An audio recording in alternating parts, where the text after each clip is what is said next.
बनाए रखिएगा। और इसी के साथ चलिए अब न्यूज पंच में अब रुक कर लेते हैं हमारी तीसरी महत्वपूर्ण खबर का।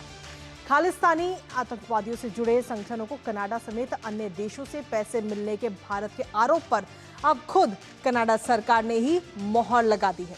सरकारी रिपोर्ट में इस बात का कबूलनामा किया गया कि खालिस्तानी संगठनों को कनाडा समेत अन्य देशों से फंड मिल रहा है। कनाडा सरकार की एक ताजा रिपोर्ट में यह खुलासा हुआ है कि खालिस्तानी संगठन जो भारत के पंजाब में एक स्वतंत्र खालिस्तान राज्य स्थापित करने के लिए हिंसक तरीकों का समर्थन करते हैं, वो अब भी वित्तीय सहयोग जुटाने में सक्रिय हैं। इस रिपोर्ट के मुताबिक इन संगठनों को कनाडा सहित कई देशों से मदद मिलती रही है। दरअसल कनाडा के पूर्व प्रधानमंत्री जस्टिन ट्रूडो लगातार इस बात से अपना मुंह मोड़ते रहे। यहां तक कि उन्होंने भारत पर भी गंभीर आरोप लगाए थे, पर अब दूध का दूध और पानी का पानी हो चुका है। करेंगे चर्चा अपने संवाददाता से, उससे पहले आपको दिखाते हैं कनाडा में खालिस्तानियों पर खुलासा। जी हां, कनाडा सरकार के वित्त मंत्रालय की ये रिपोर्ट इस समय सामने आई है और जिसमें ये बड़ा खुलासा इस समय किया गया है। इसमें अगर खासतौर पर आपको बता दें कि खालिस्तानी संगठनों को फंडिंग मिलने की बात स्वीकार की गई है वहां की सरकार की तरफ से, और पहली बार ऐसा हुआ है जब कनाडा ने आधिकारिक तौर पर इस बात को कबूल किया हो। हालांकि भारत लगातार इस बात को कहता रहा है कि वहां की सरकार खालिस्तानियों की किस तरीके से मदद कर रही है। बब्बर खालसा और सिख फॉर जस्टिस जैसे संगठन इस समय सक्रिय हैं, इस बात को कबूल किया वहां की सरकार ने। कनाडा समेत कई देशों से फंड जुटाया जा रहा है। हमास, हिजबुल्लाह जैसे संगठनों को भी फंडिंग दी जा रही है। और इसी के साथ आपको बता दें कि आखिर कैसे चलता है फंडिंग का ये पूरा खेल, वो भी आपको बताएंगे। और हमारे साथ हमारी सहयोगी जेसिका इस वक्त जुड़ गई, सीधा उनका रुख करेंगे ताज़ा अपडेट के लिए।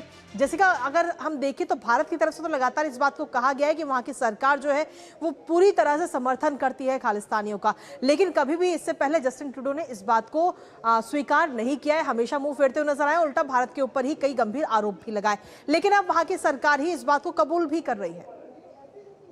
बिल्कुल सही कहा आपने, वहाँ की सरकार ये कबूल कर रही है। और जहाँ तक कि आंकड़े दिए गए हैं वो कनाडा के वित्त मंत्रालय के दिए गए आंकड़े हैं, और इसमें कोई दो राय नहीं है कि जो खालिस्तानी आतंकी संगठन है उनको काफ़ी समय से कनाडा के अंदर समर्थन मिलता आया है। और जिस तरीके के आप देखें कार्य उन्होंने करे हैं और दुरुपयोग उन्होंने करे हैं, बताया जा रहा है कि नशीले पदार्थों की तस्करी भी हो रही थी, गाड़ी की चोरियां हो रही थी, क्राउड फंडिंग के ज़रिए से काफ़ी सारे ऐसे पैसे और ऐसा सामान इकट्ठा किया जा रहा था जिससे कनाडा को ही नुकसान होता अंत में जाकर।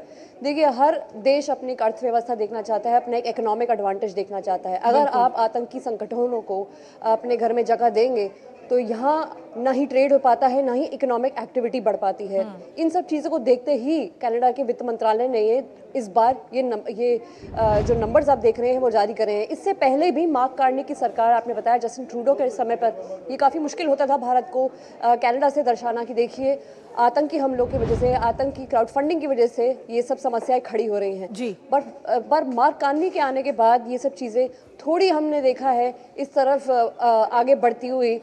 कम से कम नहीं तो उनके वित्त मंत्रालय ने ही ये दर्शा दिया कि ऐसे आतंकी संगठनों को जिनको हमास और हिजबुल्लाह से कंपेयर किया जाता है, इनकी कम से कम गतिविधियों को पर रोक लगाया जाए। बहुत बहुत शुक्रिया जेसिका, तमाम अपडेट्स और जानकारी हमारे साथ साझा करने के लिए।